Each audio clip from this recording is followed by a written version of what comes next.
আপনারা দেখছেন news now, খবরের নতুন ভাষা।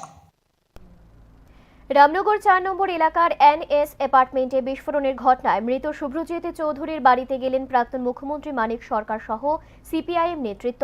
মানিক সরকারের নেতৃত্বে সিপিআইএম এর একটি দল শনিবার প্রয়াতের বাড়িতে গিয়ে পরিবারের লোকেদের সঙ্গে কথা বলে শোক ব্যক্ত করেন।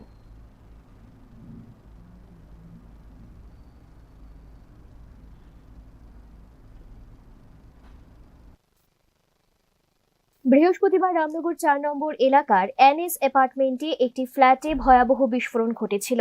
সেই ঘটনায় গুরুতর আহত হয়ে পরবর্তীকালে জিবি হাসপাতালে মারা যান তরুণ যুবক শুভ্রজিৎ চৌধুরী।